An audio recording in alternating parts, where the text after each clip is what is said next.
देश में अगर दूसरी बीमारियों से मरने वालों की संख्या हम ढूंढेंगे तो कैंसर से इस देश में हर दिन 1500 लोग मरते हैं, हर दिन। और साल में कैंसर से इस देश में 40 से 45 लाख लोग मरते हैं। फिर हमारे देश में ट्यूबरकुलोसिस और मलेरिया से हर दिन 1200 लोग मरते हैं और साल में करीब 36 लाख के आसपास लोग मलेरिया ट्यूबरकुलोसिस से मर जाते हैं। फिर हर दिन हमारे देश में 1000 लोग डायरिया और डिसेंट्री, हैजा और कॉलेरा से मरते हैं और साल में करीब 35 लाख लोग डायरिया, डिसेंट्री, कॉलेरा से मर जाते हैं। फिर हमारे भारत में बहुत सारे बच्चे हैं, लाखों की संख्या में, जो हर दिन कुपोषण से मरते हैं, जिनके शरीर में शक्ति नहीं है, ताकत नहीं है और ऐसे ही भूखे मर जाते हैं। पूरा पेट भर के उनको भोजन नहीं मिलता, दूध नहीं मिलता, उसमें मर जाते हैं। तो मरने वालों की संख्या तो बहुत है, कैंसर से मरने वालों की संख्या तो बहुत है, मलेरिया से मरने वालों की संख्या तो बहुत है, ट्यूबरकुलोसिस से मरने वालों की संख्या तो बहुत है, डायरिया, डिसेंट्री से मरने वालों की संख्या तो बहुत है, अनेक अनेक दूसरी बीमारियों से।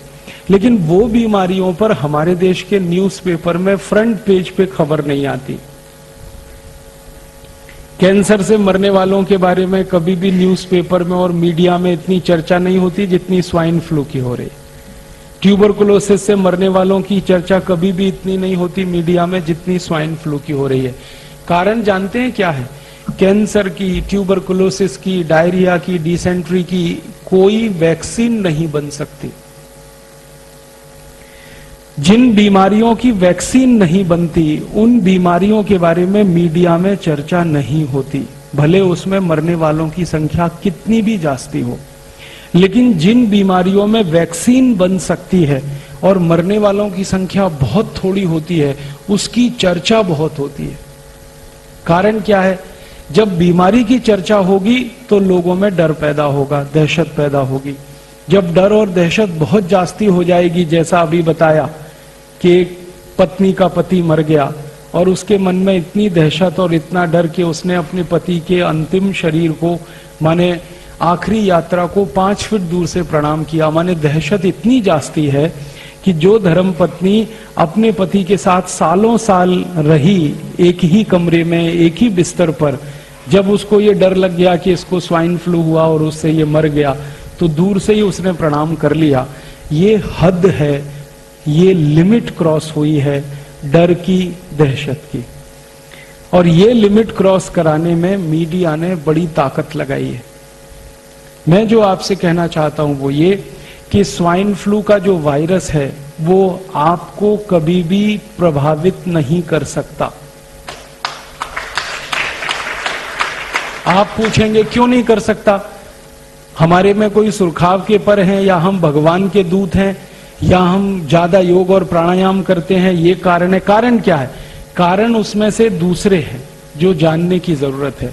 सबसे बड़ा कारण ये है कि स्वाइन फ्लू विदेशी वायरस है, विदेशी बीमारी है और H1N1 वायरस विदेशी है। माने ये वायरस दुनिया के उन्हीं देशों में पैदा होके प्रभावित करता है लोगों को जहां ठंडी बहुत पड़ती है, तापमान बहुत कम होता है। अमेरिका में ठंडी बहुत होती है, कनाडा में ठंडी बहुत होती है, मैक्सिको में ठंडी बहुत होती है, ब्राजील में ठंडी बहुत होती है, फ्रांस में, जर्मनी में, ब्रिटेन में ठंडी बहुत होती है। और आप जानते हैं साल में 6 महीने ठंडी पड़ती है और साल में 6 महीने तापमान उनके यहाँ 0 के नीचे होता है। -5 डिग्री, -10 डिग्री, -15 डिग्री, -20 डिग्री, कभी कभी तापमान -30, -35, -40 तक चला जाता है। 6 महीने बर्फ ही बर्फ रहती है। सड़क पे बर्फ होती है, मैदान में बर्फ होती है, शेत में बर्फ होती है, छत पर बर्फ होती है। बर्फ 10-10 फीट ऊंची होती है। और यूरोप और अमेरिका में 6 महीने सरकार के सभी विभाग की ताकत इसी बात में खर्च होती है कि सड़क से बर्फ हटाना, शेत में से बर्फ हटाना, चलने लायक सड़क को बनाना, शेत को खेती लायक बनाना। तो जिन देशों में बर्फ पड़ती है, ठंडी बहुत होती है, तापमान 0 के नीचे चला जाता है, ऐसे देशों में तरह तरह के वायरस पैदा होते हैं। और जितनी ज्यादा ठंडी होती है उतने ज्यादा वायरस होते हैं। सामान्य रूप से दुनिया के जितने भी वायरस हैं उनको पैदा होकर जिंदा रहने के लिए कम से कम 27 डिग्री सेंटीग्रेड से नीचे का तापमान लगता है। और 27 डिग्री सेंटीग्रेड से नीचे का तापमान जो जो देशों में हो सकता है, उन्हीं देशों में सबसे ज्यादा वायरल और बैक्टीरियल इन्फेक्शन हुआ करते हैं। अब भारत के बारे में बात करें और पूना के बारे में बात करें। भारत में इस समय महीना चल रहा है सितंबर, माफ करिएगा अगस्त का महीना चल रहा है। अगस्त के पहले जुलाई था, जुलाई के पहले जून था, जून के पहले मई था, और मई के पहले अप्रैल, अप्रैल के पहले मार्च, मार्च में गुड़ी पड़वा से लेकर और दीपावली के दिन तक सामान्य तापमान जो होता है पूरे भारत देश में वो 34 डिग्री सेंटीग्रेड होता है, 35 डिग्री होता है, 36 डिग्री होता है। पुणे का आज का तापमान 33 डिग्री है और अभी थोड़ी धूप ज्यादा हो जाए ना तो कल ये 35-36 डिग्री हो जाएगा। तो पुणे का न्यूनतम तापमान इस समय 34-35 डिग्री है। सारे देश का न्यूनतम तापमान इस समय 34-35 डिग्री है। दो राज्यों को छोड़कर, हिमाचल प्रदेश, जम्मू कश्मीर और उत्तराखंड को छोड़कर पूरे देश के 28 राज्यों का सामान्य तापमान 34-35 डिग्री है। इस तापमान में कोई भी वायरस जिंदा नहीं रह सकता, मर जाता है। वायरस अगर पैदा भी हुआ तो ज्यादा से ज्यादा 45 मिनट जिंदा रह सकता, उसके बाद उसको मरना ही है, क्योंकि सूर्य के प्रकाश में, सूर्य के ताप में, सूर्य की गर्मी में कोई वायरस जिंदा नहीं रहता। तो भारत दुनिया में सबसे अद्भुत देश है जहां पर सूर्य का तापमान इतना है, सूर्य का प्रकाश इतना है। यहां तो गर्मियों में, मई जून में तापमान +50 डिग्री सेंटीग्रेड होता है। दूसरे देशों में -40 होता है ठंडी में, यहां +50 होता है। कितना अंतर है तापमान का, आप सोचिए। -40 से 0 पे आइए, 0 से आगे 50 तक जाइए, इतना बड़ा अंतर है, इतना बड़ा डिफरेंस है। तो जो देश ठंडी वाले हैं, बर्फ वाले हैं, जहां पर बहुत ज्यादा सर्दी होती है, उन्हीं देशों में वायरस इन्फेक्शन बहुत होते हैं। भारत गर्म देश है, गर्मी वाला देश है, उष्णकटिबंधीय देश है। भगवान ने भारत को ऐसा बनाया है कि सूर्य का ताप इतना तेज है इस देश में, इसकी कल्पना जो है हम तब कर पाते हैं जब हम माइक्रोबायोलॉजी जैसे विषय में पढ़ने के लिए जाएं। तो आप अपने मन से एक भय, एक डर निकाल दीजिए। आपके शहर में, पुणे के पूरे जिले में, पूरे महाराष्ट्र में, पूरे भारत में, जम्मू कश्मीर, हिमाचल और उत्तराखंड को छोड़कर कहीं भी ये वायरस हो नहीं सकता, क्योंकि तापमान इतना ज्यादा है। इसलिए इस बीमारी से आपके प्रभावित होने की कोई दूर दूर तक संभावना नहीं है। इसलिए आपके मरने की भी कोई संभावना नहीं। मन से ये डर निकाल। अब आप मुझे तुरंत एक सवाल पूछेंगे, वो सवाल ये पूछेंगे कि फिर थोड़े दिन पहले पुणे में डॉक्टर मर गया और अभी थोड़े दिन पहले कोई एक बेटी मर गई पुणे में, तो ये क्या है? इनमें से किसी भी डेथ में स्वाइन फ्लू कंफर्म नहीं हुआ, किसी भी डेथ में। क्योंकि ये जो डॉक्टर मरा ना, तो होना तो ये चाहिए था कि अगर डॉक्टर स्वाइन फ्लू से मरा तो मरने के पहले डॉक्टर के सारे चेकअप होने चाहिए, या मर गया मरने के बाद सारे चेकअप होने चाहिए।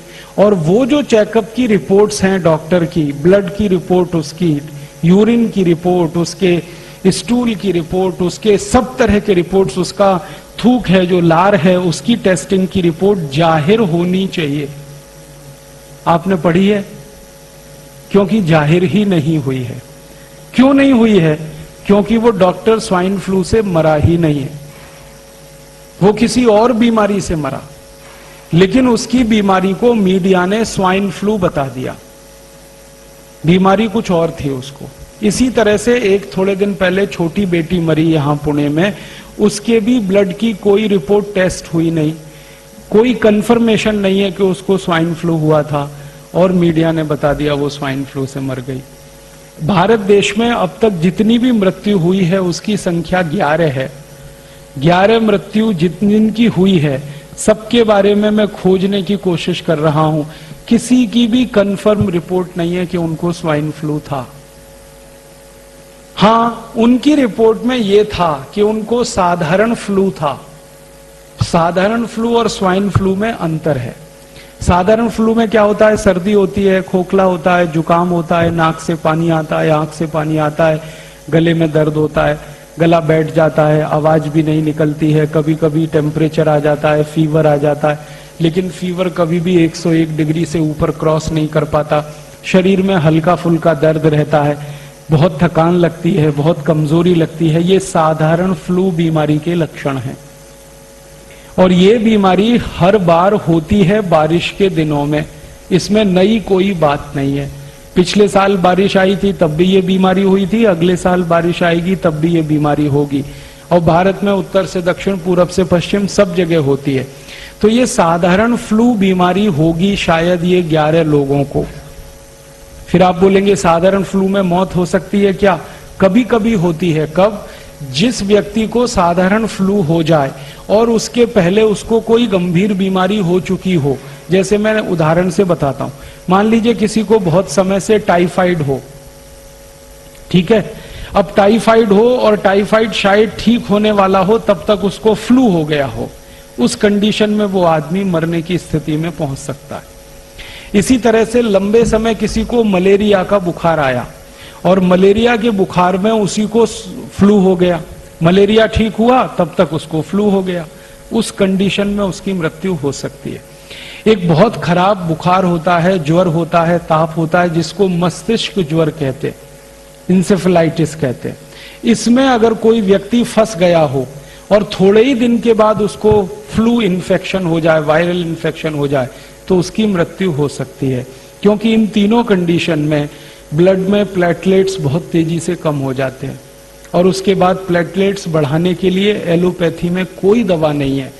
तो इसलिए एलोपैथी का कोई भी पेशेंट या डॉक्टर इस तरह से अगर चक्कर में आ गया तो उसका मरना 100% तय है। इसमें कोई आश्चर्य की बात नहीं है, क्योंकि जब तेजी से प्लेटलेट्स गिरते हैं और एलोपैथी के पास कोई दवा नहीं है प्लेटलेट्स बढ़ाने की, तो वो मर ही जाएगा। और मैं 99.99% कहता हूं पुणे का डॉक्टर ऐसे ही मरा है। उसके ब्लड प्लेटलेट्स बहुत तेजी से गिर गए और पहले उसको एक बड़ी बीमारी का इन्फेक्शन हो चुका था, उसके बाद फ्लू हो गया, मर गया।